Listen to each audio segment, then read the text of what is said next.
obviously test and show the infrared spectrum of both stones. Right now, Eloise is taking a picture of either the Hope or the Wittelsbach-Graff that's inside the spectrometer. Oh, wrong way. That's Henry Bogosian.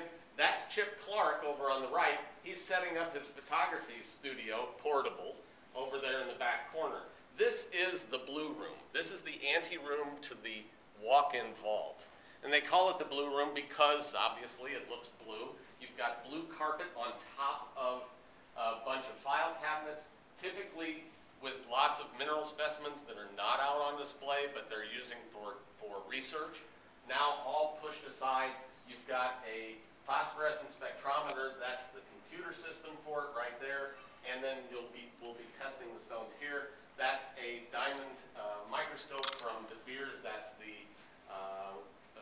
diamond view, where they use strong shortwave ultraviolet light to see how both stones are going to react. And then over on this side, we saw the polarizing microscope and the infrared spectrometer. And at the end of the table is another phosphorescent spectrometer and another UV vis spectrometer. So lots of spectroscopy going on that night. Now, all of this equipment has to come in boxes. And so Henry is kind of standing in an area that's, maybe about this clear. And then the rest of the area is just full of boxes piled up and stacked up and electrical cords going everywhere. And Chip is trying to make his way back into that particular corner. That's Russell Feather. Russell is Jeffrey Post's right hand, and he's a mineral specialist there at the Smithsonian. That's the back wall of the blue room. Lots of mineral specimens, beautiful mineral specimens that we just don't have enough room in the actual display out with the public to show everything that is in the Smithsonian's collection. And he's there to help us get organized. Unfortunately, he wasn't able to stick around to watch all of this, but he knew he's held both stones. In this picture, John Hadelberg on the far left. He's the counterfeiter. Then you've got John King checking his BlackBerry. And then you've got Wu Yi Wang back in the back. That's Chip Clark. And then Robert Weldon from the GIA, also photographer. John Hadelberg talking with Eloise about the phosphorescent spectrometer. And then you see boxes. And then back in that corner, Robert Weldon is setting up his photography studios.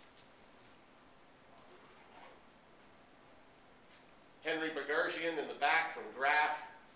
Wu Yi is putting in the Wittelsbach-Graff into the infrared spectrometer. Jeffrey Post looking on. There's John Hadelberg on the right, Jim Butler here, and Eloise right there. Chip Clark. In June of last year, Chip suddenly passed away. He was terrific. When he got through taking a picture, the glamour shots of both stones together and the Wittelsbach-Graff by itself, unlike most photographers who do this professionally, he just moved his seat back and then said, "Does anybody want to take a picture?" Just the sweetest guy you would ever meet. Set up these two stones, and in the video coming up in just a few minutes, you're going to see and hear how he works. And he's got two reflector plates to drive light into the fronts of the stones. One of the reflectors falls over just by accident. And what I want you to pay attention to is the fact that the Hope diamond actually has a lot of inherent body color to it. And if you don't push a lot of light into the front of it, it really is a hard stone to take a picture of. So you need a lot of light going into the front. Well, the Wittelsbach is a shallow stone. It's got a big culet. It's a picture window. If you throw a lot of light at it, it washes out a lot of the color. So you don't want that. Now, how is he going to take a picture of these two stones side by side and get a good shot? Well, he sort of compromises, and he throws a lot of light at the Hope, and he tries not to throw any light at the Wittelsbach. Well, with the reflector falling over by accident, he realized that's the better shot. That's what happens. And you'll hear all of that and see all of that. So he's trying to set up the reflectors. You'll see the one on the left, nicely set up, and this one on the right, nicely set up.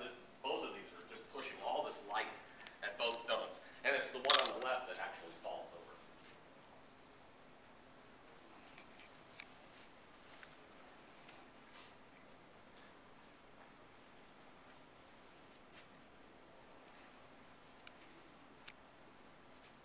See how it kind of tilts back a little bit?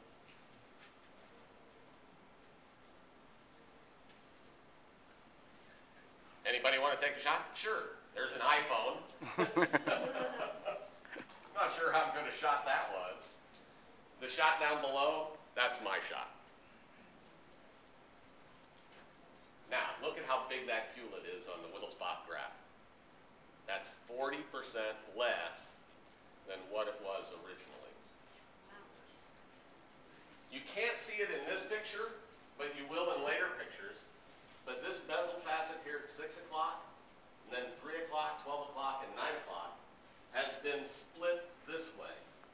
So they polished here and polished there and got more color into the center of the stone, which changed the color grade from fancy deep grayish blue to fancy deep blue.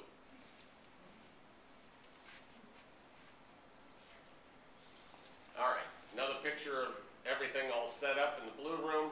That top picture is John King and John Heidelberg looking at the two stones, trying to figure out the color difference. What's the color difference between those two stones? And then, of course, everybody with their cameras taking pictures. There's Jeffrey Post with his camera taking a picture of the group. There's Chip Clark taking a picture of Wu Yi.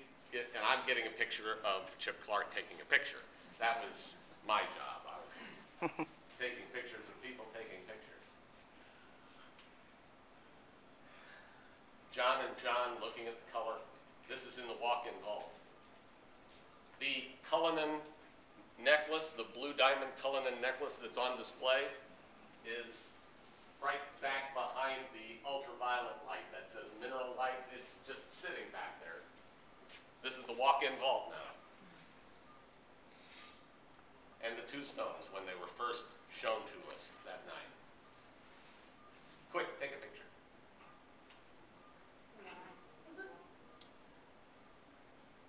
And Robert Weldon taking a picture. And of course, who wouldn't take the opportunity to hold these stones? I mean, this is the excitement that I was trying to hold back. I'm sitting there taking pictures of everybody taking pictures and doing their testing, and all of a sudden somebody says, "Here, hold this." And they hand me the Wittelsbach-Graff. I had a minute and 45 seconds with the Wittelsbach-Graff. And so I held it like this, took the picture, and now you see how that bezel facet is split.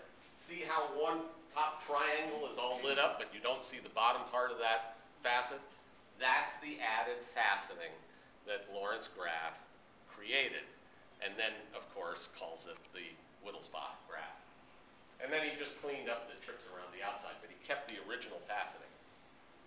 That's the hope. I had about 45 seconds with that, so I didn't quite get the shot that I wanted, but still, it was nice. It was very nice. From what I understand, it is insured for $250 million.